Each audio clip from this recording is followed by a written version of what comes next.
Welcome to The Experience, live with Russ and Scott.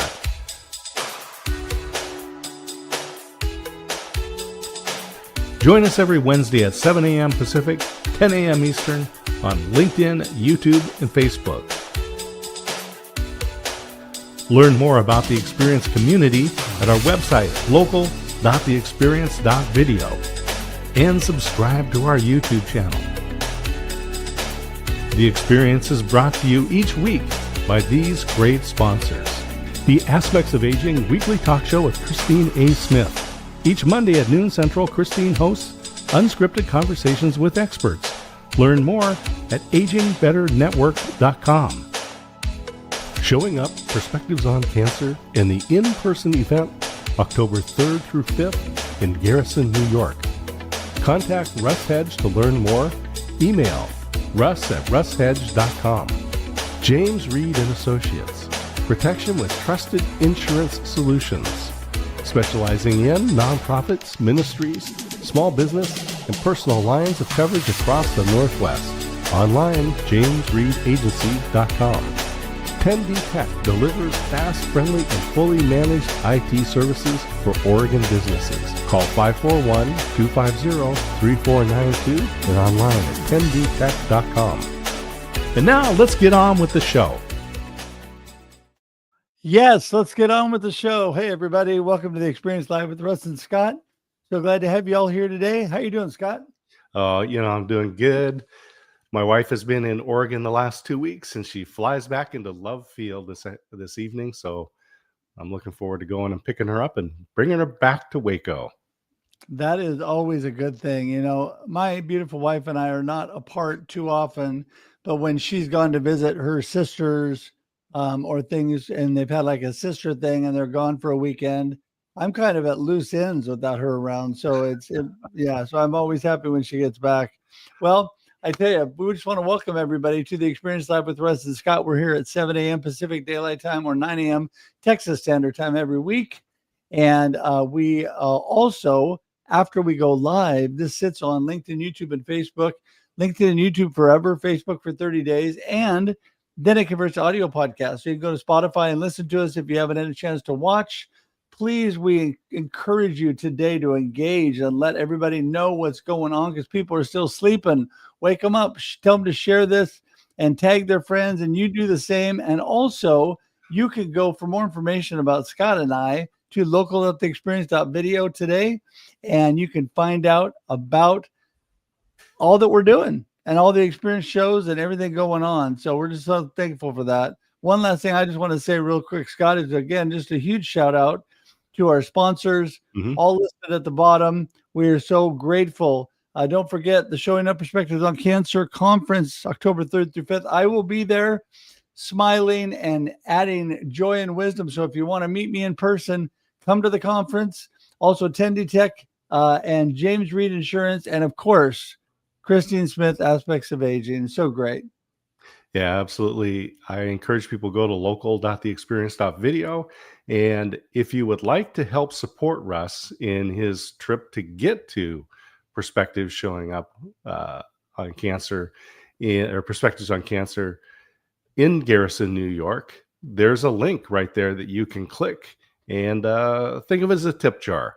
If you like the shows that Russ is doing, that I'm doing, and every Monday and Thursday, Russ has Marketing with Russ, aka hashtag Russ Selfie. Thousands of people have been in Russ Selfies. And then the Experience Local, Believers in Business, we do that on Monday. It's also broadcast on 2 radio stations in Oregon. Then we have this show every Wednesday and Thursday afternoon at 4 o'clock Pacific, 6 here Central Time, is Russ Reels, always a lively panel discussion. And I encourage people to tune into that. And then the final show would be the Waco Experience, an American Story, which broadcasts here in Waco on KBBW and is released as a podcast everywhere. Well, and I really want to encourage people, especially in Scott's area, to tune in to the Waco Experience. I want to tell you, we have an amazing Russ Reels Live on abundance versus scarcity with some of my favorite people, including D. Scott Smith, who starts the show off. And it is going to be on this Thursday 4 p.m. Pacific Daylight Time. You definitely do not want to miss that one.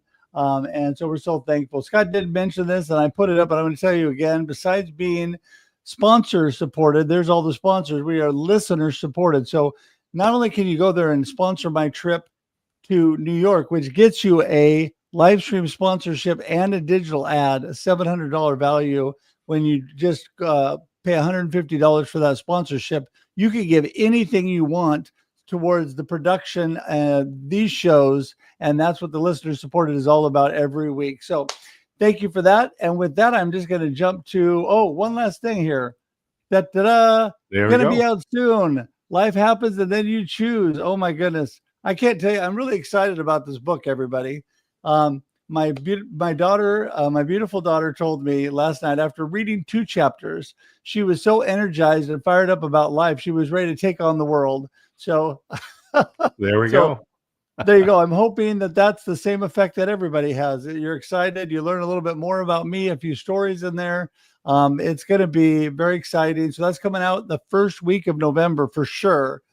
So look for that, and very excited about that. So, Yeah, all I right. encourage people, go to local.theexperience.video. You'll scroll down. You'll see Russ's current book, Befuddled, Live the Life You Choose. Click on that. It'll take you to Amazon. Click on Russ's name. That's going to take you to his author page, and then click follow.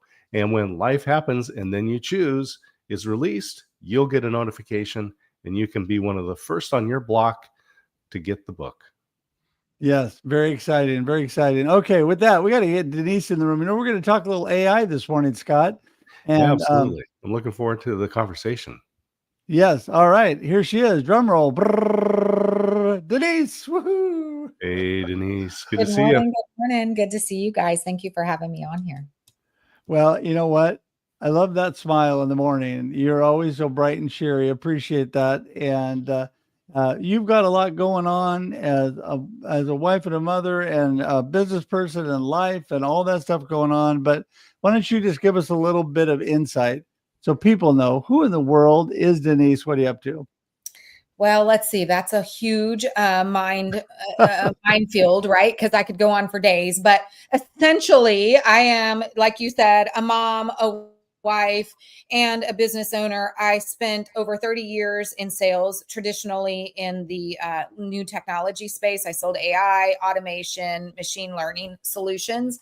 And then about 3 years ago, I ventured out and started my own business. Originally, it was Success with AI, which was at that moment I wanted to educate and really share the value and the benefits of leveraging AI, but still retaining that human factor.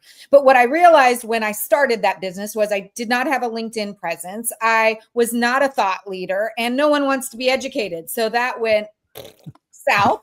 Right. And I thought, okay, now how can I use my passion and excitement for AI and my success with sales? And I really created my Salivators program, which is really helping sales organizations to adopt and adapt to AI, which is really only about 10% of my business. The remaining 90% is really focused on how to engage in a way from a human perspective so that we go back to selling as humans and less about automating. So I love automation. I love AI. I think there's a great place for it, but I also think that it's super important for us to be the differentiators as humans. So that's what I spend most of my time doing now. I take on small and large clients. I have a really exciting client right now that I've been working a lot with, in the carbon space. So I get back to giving an impact in the world. So anyway, that's me in a nutshell. Not so super exciting, but yeah, that's me, Denise Martha. I love the tools that automation, AI, machine learning can provide.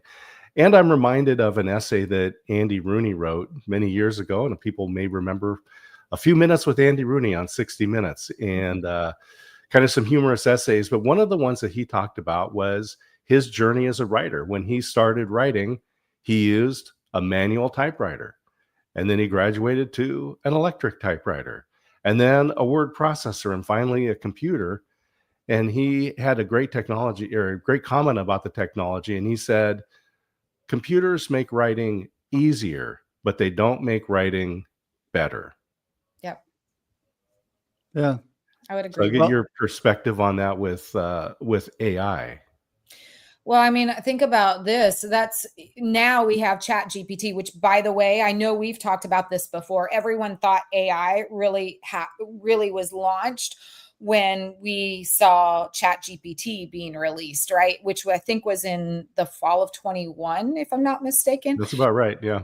But in actuality, I mean, we've had AI. Even the first instance of AI was back in 1956-ish. Don't quote me on Hmm. that exact date. And it was with MIT, IBM, and a third. I can't remember who the third entity was. But we've been embarking down this AI journey for a really long time. That was just the first time that we introduced it to the masses, right? I mean, I'd been selling automation and machine learning and then AI for quite a bit of time.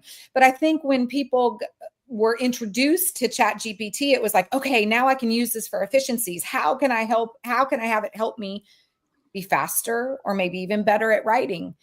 And so most people in the beginning, I would hope that's changed a bit, but in the beginning, they would put in their input and then whatever the output was, they would copy and paste it. And that was what they wrote, right? I'm hoping that we see more and more people leveraging it less for actual content like that, but rather using it as an idea generator. So I echo that sentiment that Andy Rooney had, because I do believe that what we write, when we engage with people, even if it's in writing, they want to get to see us, and they won't see us if we're just copying and pasting something from Chat GPT or any other AI solution out there. It's really about injecting that human quality of ourselves into our content when we're writing. So that Yeah. resonates with me. No, I totally agree. I mean, it's a great tool. Just like Scott said, the typewriter was a great tool, but you have to use it properly. And I think that what I love about it is you can ask it to do what you want it to do. So like if you are writing something, you can ask it to spell check and check check the punctuation. And I do all my spell checks and stuff on it. It's really simple because it goes through and it tells you if you want information on something or you're looking for good quotes for something, it will just bring them to you. It speeds things up and it helps you with research and all of that. There's so many great things that you can use ChatGPT or so many other amazing AI things. So, where businesses are moving, the smart businesses that are leveraging AI, Denise, what are they doing beyond the writing? How are they utilizing AI to really be a benefit for their business? Let me qualify something though. This statement is AI is not just automation is not AI. And a lot of the tools that we're using in businesses today are definitely more automation Hmm. focused with less AI. But whether it is AI or automation, we'll just say new technologies, and that way it'll embody all of those potential types of solutions. But ultimately, it's really about most certainly automating or eliminating some of these mundane tasks for yourself. Like, if you've got, for example, we'll talk about sales because that's my area of specialty, right? When we talk about automating or leveraging new technologies for the sales process, it's really how do I get more information out to the masses? So maybe a mass email would really help, and putting emails into or DMs into a workflow process. So we know that nurturing has to occur, whether lead nurturing or client nurturing, it has to happen because we as people need multiple touch points. And by the way, what used to take 5 to 8 touch points to engage someone now takes 15 to 20 touch points. So in that instance, leveraging a technology that allows you to get that to execute on those touch points, but not take you away from the higher value activities like actually engaging in conversation, or there are a multitude of different things that we could consider higher value activities. Leveraging for those mundane tasks, for the things that don't take a lot of thought process, that don't have to be uber personalized, those are where you should leverage technologies for. Also, using it for ways to do better research, to prepare you for conversation, to figure out how to actually when you're engaging with those higher value activities, do it in a much more personalized way. I think those are the two key ways that we should be using two key ways that we should be using. Sorry, it's early, that we should be using new technologies to help us, right?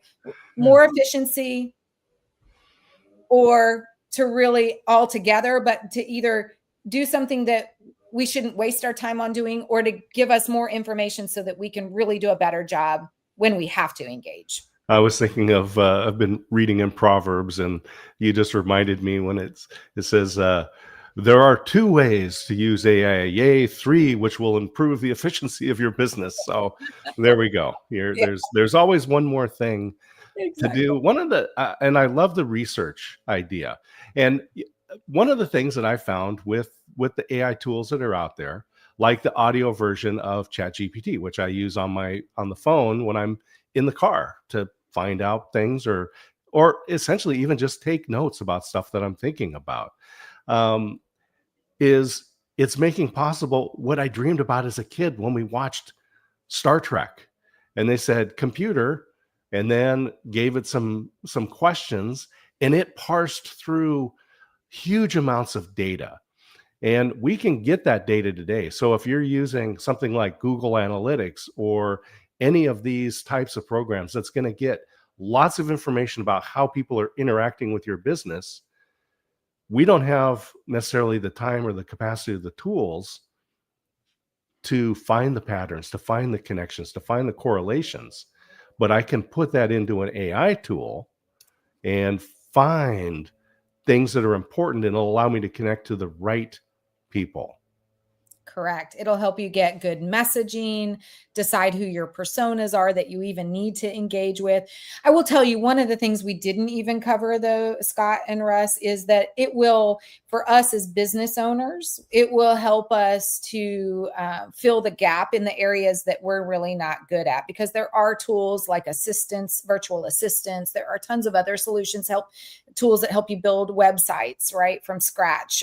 There are a multitude of tools that you can leverage that you might need, that you might actually put a person in place of. Those are great to use when you are still building your business and you can't afford to pay someone, but it's always better to, when you get to a point where you can pay someone, to leverage someone in place of just that tool to do it. So I did want to mention that, because, you mentioned, we talked a minute about the research, but we did totally negate that there are other tools that do more than just research and improve workflow processes and take over mundane tasks. There are a whole set of solutions out there that will help you build your business. I just hate to reference those as those should be what you use. They're great to use when you're building, but not as great when you can actually pay for someone to fill those shoes, right? Well, and I agree with that. Of course, I have the most amazing, I don't even call her my assistant. She's my teammate, because she does more than I do for my business. And it's nice to have an actual person to work with. But there are a lot of mundane tasks and things that it's great to use this for. I love the fact, the speed at which it works. So, for example, when I put in, who is Denise Murtha Bachman on ChatGPT? Well, who is she? It says Denise Murtha Bachman is a seasoned sales professional and entrepreneur with 30 plus years of experience in consultative and software AI sales. She has worked with large corporations, and goes on and on and on. What does she do now? She's the founder and CEO of Success with AI. It goes on to talk about you. And then I asked it what AI benefits for sales. And it talks about better lead generation and qualification, personalized outreach, sales forecasting accuracy, enhanced productivity, customer insights, 24/7 engagement, chatbots, virtual assistants, improved training and coaching, pricing and negotiation support, shorter sales cycles, a competitive advantage. So just like that, it spit out all of this information to me. All of that happened in seconds. So that is where, and that's because you have a LinkedIn presence now. Yes. There you go. Yes. And so it's amazing how quickly you can get the information you need by utilizing that, right, Denise? I mean, if you think about that amount of information, which that was interesting to hear because I hadn't never done that and pulled that information myself from there. So that was very cool. Thank you for sharing that. But if you think about the amount of time it would have had to take you to write all of that stuff, you'd have had to go to LinkedIn, you'd have had to go check out my Instagram or Facebook, you'd have had to go look at the information within my LinkedIn profile and validate that I'd worked at these different places. And then you'd had to have gone to my website, and then you'd had to have looked at some of my videos. You mean you'd had to have, or my posts, right, to really understand what I talk about. You'd have had to do a lot of research, which in my mind would have taken you on average, if you would have just hearing all that you summarized, it would have taken someone like myself easily an hour to 2 hours to really refine all of that information into something so clean as what ChatGPT just generated. So now within seconds, you were able to get that data back and save and free up 2 hours of your time. Okay, so maybe not 2, but you get where I'm headed, right? Time. Yeah, exactly. Yeah, and I just want to say that, this is another thing that I could give a real life example. I used to take about an hour to write my weekly newsletter, and now it takes me 10 minutes. Because what I do, it takes me, honestly, I'm a pretty fast writer. My newsletter is short, so it's like 2 pages. I can write it in about 5 minutes. But what I do is then I ask ChatGPT to find me good quotes. So I look at quotes, and I already have those quotes. That took me alone a half hour to 40 minutes just to find quotes for my newsletter. And then it takes me 5 minutes to just review it and make sure it's all good, because ChatGPT will edit the punctuation, all that, and make sure I haven't said anything totally stupid.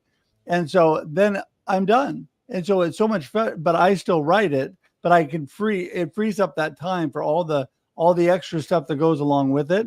And it's so much of a blessing, that research and that information, all that kind of stuff.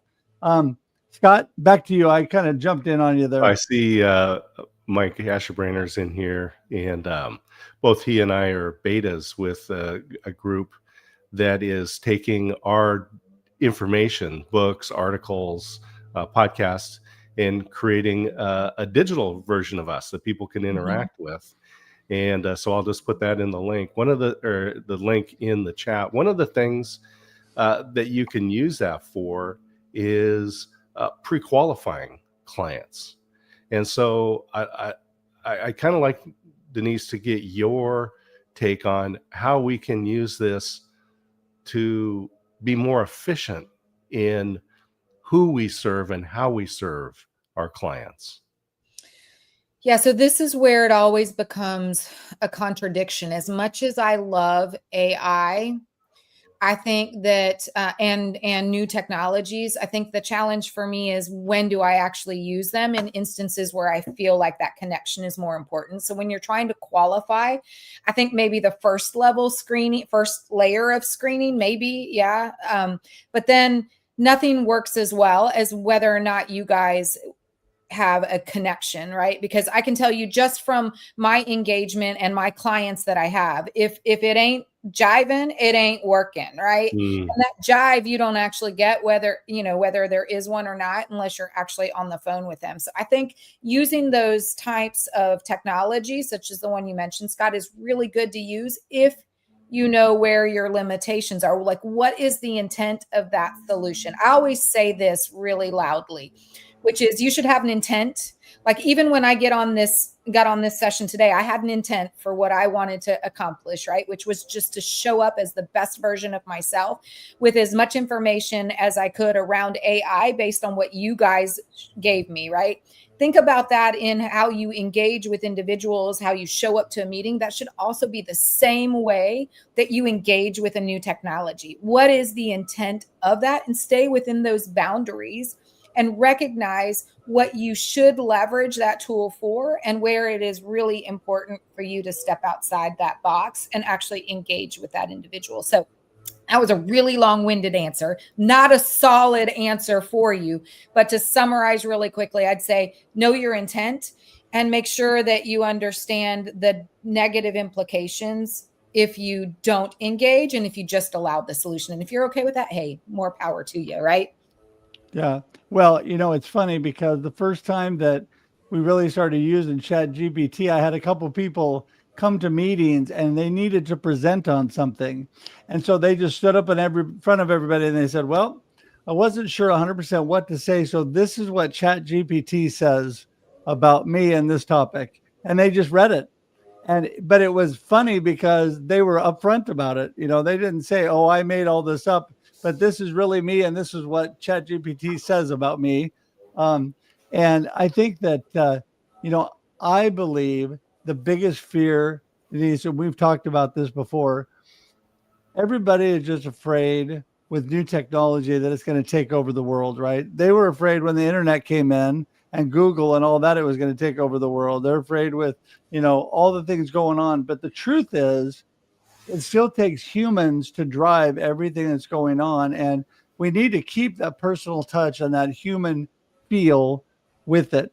Humans are the number one best place to go for whatever you're doing. Number two, help yourself out, and technology and AI can be a great and useful tool, but it's how you use it and what you do, right? Like you're talking about intentionality.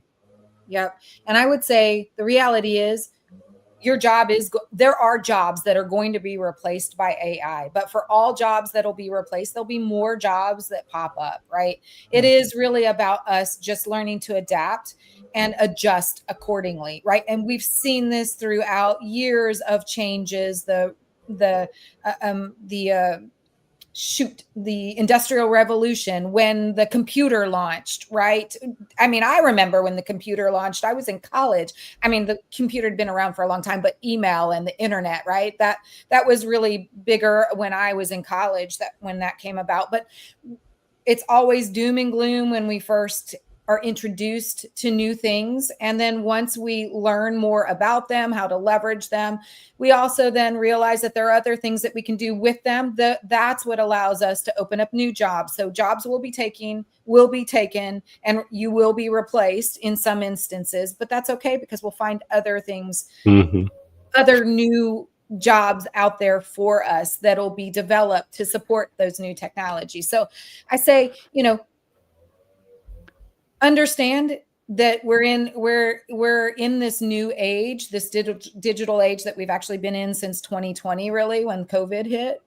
You know, we've been in this new digital age. Accept it, adapt to it, and find your new thing. Like, find what works for you, find how to become more efficient, find how to leverage tools that help you do better than what you were doing before, and allow you to show up as the best version of yourselves when you have to engage as a human. I mean, now you get to reduce that stress, do better at what you're doing by leveraging amazing solutions, and you get to show up as the better version of yourself in front of the people that it matters with.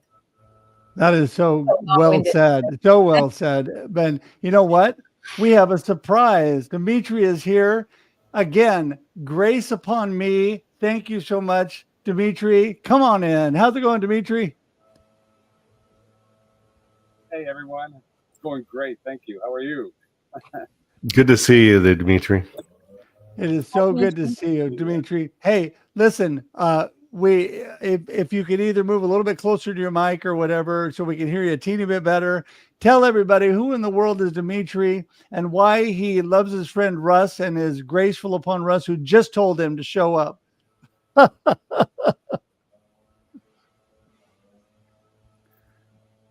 Oh, my name is Dimitri. I'm a computer scientist. I've been in the field for, a little over 25 years. I've been exposed to technology, the changes and such. And now I specialize in AI and automation, helping small, medium-sized businesses eradicate unintelligent, repetitive manual work from the knowledge work. So yes, I love this topic, and I love, helping people understand where we're going and why we're here. Yeah, well, it is so great to have you here. And I just want to apologize for giving you a last minute heads up, but I'm so thankful that you're here because you're so knowledgeable on this subject. And Scott, I know you have a question for Dimitri. Well, I was just thinking about, Denise, you were talking about Industrial Revolution, and Dimitri, I get your point, your thoughts on this as well. Change, it's natural for humans to resist change. And there's good reasons for that, right? Things work, and why throw them out? However, we after, I'll say post change, and I'll put this in the comment, post change, we don't want to go back, right? So pre-industrial revolution, if I needed a pair of shoes, it could take weeks for somebody to make me a pair of shoes. Now I can go down and I can get the shoe, and I can get the same shoes identical year after year because of the industrial revolution. And I see the same thing with the tech.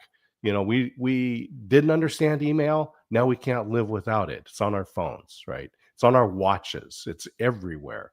AI, yeah, we're afraid of the Terminator, but in reality, we don't want to go back to pre AI time. So, Dimitri, Denise, I'd love to hear your thoughts about how life evolves post change.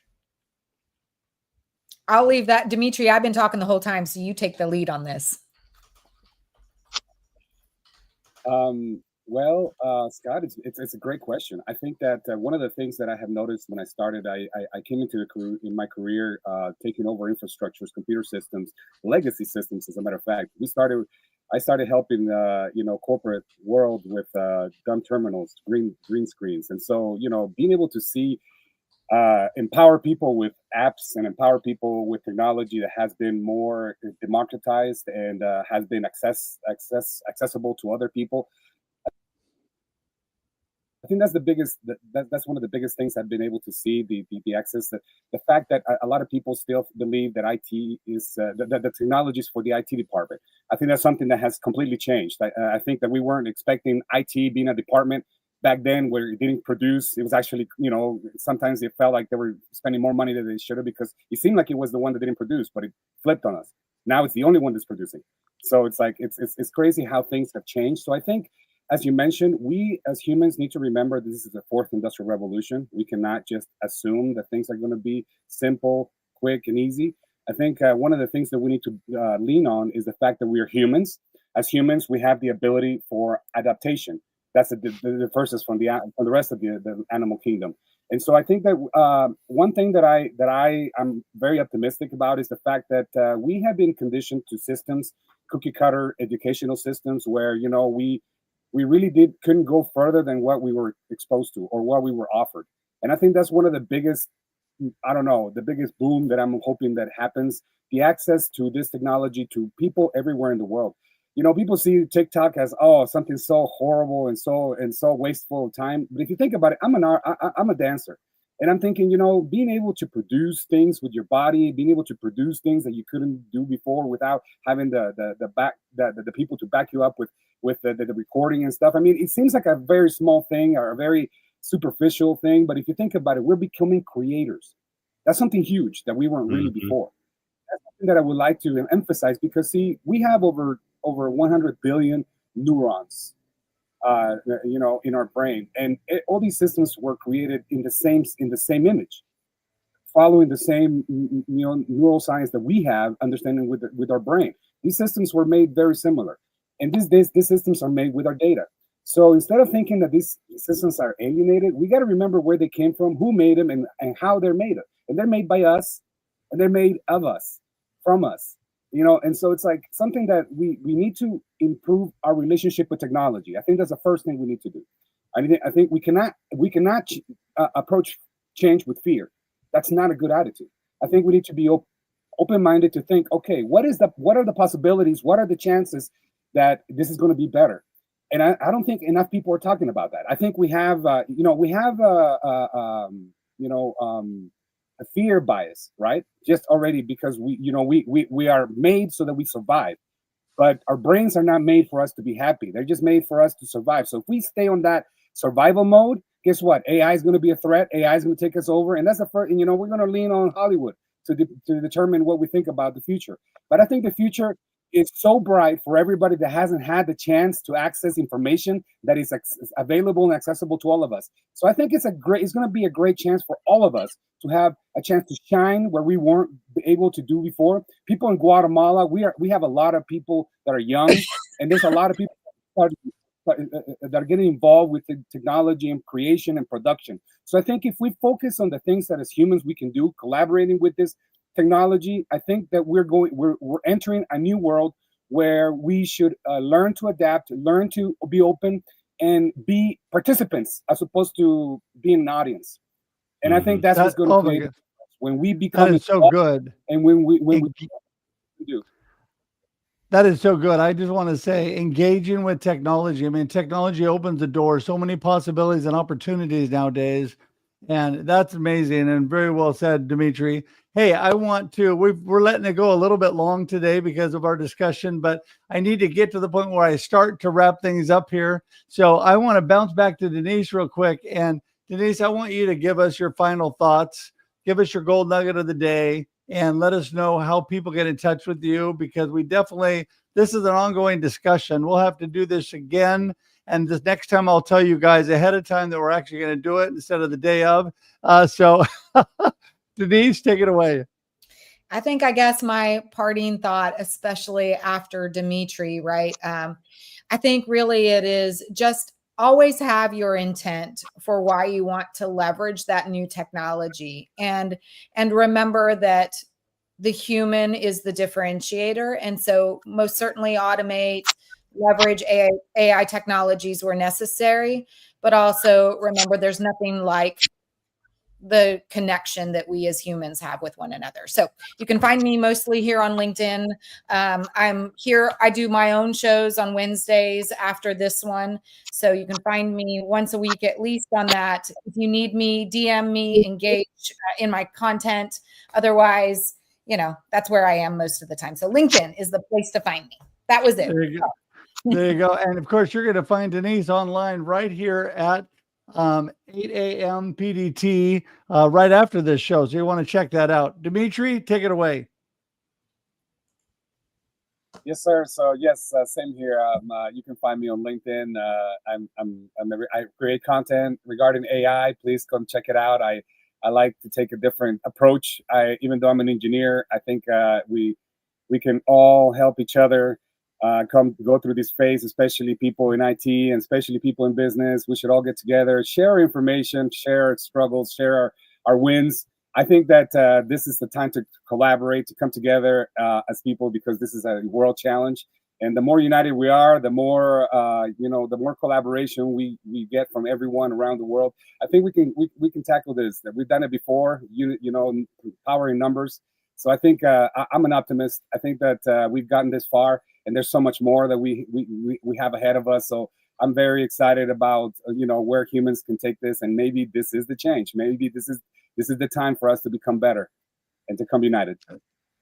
That is so awesome. So great. Well, Dimitri, thanks so much for jumping in. I'm going to say goodbye to you both on the screen, but hang tight in the green room as Scott and I wrap things up. We'll be right to you. Okay. Good to see you, Dimitri, Denise. Thanks, guys. Always fascinating. Well, oh my goodness. I'm so thankful for good friends who bring things together even when I make a mistake. Well, we're all in this together, and that's what makes us human. That's it. That's it. Well, you know what? The wonderful thing about all of this is, remember, everybody, AI is a tool, and human collaboration and working together is really what it's all about. Really coming together as people and using these tools to drive things to a better, for the better for us. Like Dimitri said, the future is bright. There's so much opportunity no matter where you are. So yeah, so thankful that everybody's here. Scott, I just want to remind everybody that we are here Wednesday, 7 a.m. PDT or 9 a.m. Texas Standard Time. We are also, after this show is over and it sits on LinkedIn, YouTube, and Facebook, it converts to audio podcast on Spotify. So if you don't have time to watch, listen. And like Scott said at the very beginning, don't forget, if you want more information on us overall, go to local.theexperience.video. And Scott, final thoughts. Yeah, I just think learn, be engaged, connect with people like Dimitri and Denise, and follow them, connect with them on LinkedIn, read their posts, and learn how you can leverage the technology to make things easier in your business, to be able to help more people.